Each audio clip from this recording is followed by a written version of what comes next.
All right, so again, we've done the shadow shading, which helps sell the fake.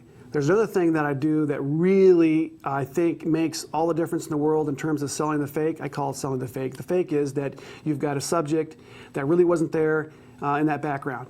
And that is working with atmospheric things like a glow and light streaks. So the very first thing I'm going to do here is I'm going to create a blank layer above on my background. So it's going to be behind her. So Shift Command N, blank layer, and I'm going to go to my brush on the white setting. And again, you can always adjust your opacity later, but I would say around 30, somewhere around there is what I set my brush at. So let's make our brush a pretty good size here. And I know I've got light pouring through that window. So I know that I want to sort of cause like there's something that's between her and the background, some kind of atmosphere. So what I normally do on all my images, make sure it's on soft, it is, okay? And I'm going to cause a little bit of atmosphere here. And again, a lot of times I overdo it, okay? Then I add a little noise. So let's go back to our noise, add noise. On this one, you're probably going to run around 20 amount of grain before it starts to bite on it. Then I have the freedom to change that opacity a little bit. Let's make another layer, Shift Command N, and now we're going to work the windows a little bit. So let's go back to our windows here, and let's blow a little bit of light. Now again, you say, hey, I shot that in HDR. Why don't you keep detail in the windows? Because that's kind of what HDR does. It gives you highlights, or detail in the highlight, detail in the shadows. Well, sometimes HDR can overdo it. And I want this to look like she's really there. So I'm adding a little bit of blowout in the windows. Because there's no detail that I want back there, and there's nothing through that window that I want to see. So I blow that out a little bit. Now comes to a really fun little technique, and let's go to Shift Command N, make another blank layer. Again, I'm making these all on different layers. That way I have the freedom to go back and fine tune them. We're going to go back to, I got my brush set at white, opacity the same, 30-ish. But now I'm going to change my brush.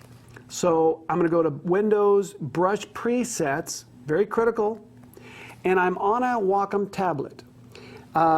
If you don't have a Wacom tablet, there's a way to get around it, but really, I would encourage anyone to invest in a Wacom tablet. The problem with when I bought mine, I came to check it out, and I was like, whoa, I felt like I was on a boat, you know, rocking in the ocean, and I put it away for 2 years. I literally did not pick it up. And then I read a tutorial where someone said, you got to use your Wacom to do this technique. And I was like, okay, I pulled it out. And it takes you about the time that it takes you to learn to ride a bike, which is a couple days of practicing. That's how long it takes you to learn how to use your tablet. And really, within 2 weeks, you're flying. You'll never look back. And it speeds up everything. But anyways, that's my pitch for Wacom. But you've got to have a tablet to do this. So you want to set your brush on the tapered setting on your brush preset. So I click this one. And like I said, a lot of times I double click on that so it comes up here, and I don't know why. Sometimes it doesn't activate right without doing that. And I'm now going to create this streaking effect across from the windows to even sell the fake even more. So the key to this is Shift key, the Shift brush here, or key on with my brush. So I start by clicking on the window, hold the Shift key down, and then click. And there goes that tapered effect. So I'm going to do that a couple times. And I know it looks a little fake, don't worry. So let's do a couple times there. That's almost like too perfect. So a lot of times I back it up. I don't want it to look like, you know, again, it was done in Photoshop. Sometimes you can kind of make and change the size of your brush so it's a little bit different. All right, looks pretty good. So let's go to the other window, click, Shift, click, Shift, click, Shift. Get a couple of those going here. So it's not perfect. All right. Then what I do is I create a mask on this layer I just did. So those are off, it's on. I'm going to create a mask, Now, there's a couple ways you can do this. The easiest way I find is just hit the mask and then do invert. So Command I fills it with black. Now, what I want to do is I want to take a gradient. Here's the gradient tool on not the circular, but the first one, which is called the linear gradient. And I'm going to build a gradient from the bottom up. And what that does is that where my streak came, it was all the same value. I'm changing the value of my gradient so that sort of builds from the window down. And you can build on top of each gradient by going on top of each other here. 1, 2, 3, to whatever looks about right. Let's go back. A little crooked on it. If you hold the shift key, it'll actually go straight. So that looks pretty good. Now what I'll do is if those streaks are a little too defined, we can add a little bit of blur. So go Aussie and blur. And just take a look at those streaks. Soften them a little bit. Okay. And you can also do that as you can create a smart filter so that you're not locked into it. But for time's sake, we're going to move pretty quick through here. Then I can take my opacity and downplay it a little bit there. So I think at this point, I'm pretty happy with the streaks. But overall, it's kind of light. It doesn't quite have the feel I want. So let's do one more sort of gradient, and that is I'm going to make myself a adjustment layer levels. I'm going to go over to my gradient tool with the circular, which is called the radial gradient, and I'm going to start in the middle and pull out. And that gives me a circular gradient on that mask, on the levels. Then I take the levels and I just darken the mid-tone slider to the right, and now that kind of takes and allows me to sort of vignette the overall effect. So that looks pretty good. That's helping sell the fake. Then from here, I'm going to add a couple adjustment layers on her because she's way too saturated for me. So let's go to, like we did before, black and white, hue saturation, levels, photo filter. Now, I'm going to tie all these adjustment layers to her only. I don't want it to affect the background. By doing that is I come along with the Alt on the PC, the Option on the Mac, and I take my cursor, the little thumb, the finger symbol there, and I go in between the layer of her and this first layer, and you'll see when I hold down the Option, this little right down arrow, the little box with the down arrow shows up, and I just click. Now that ties that adjustment layer just to the subject, which is just amazing. And I did these techniques for years not knowing that, and it wasn't until I ran into Russell Brown and I complained and he told me how to do that. So thank you, Russell.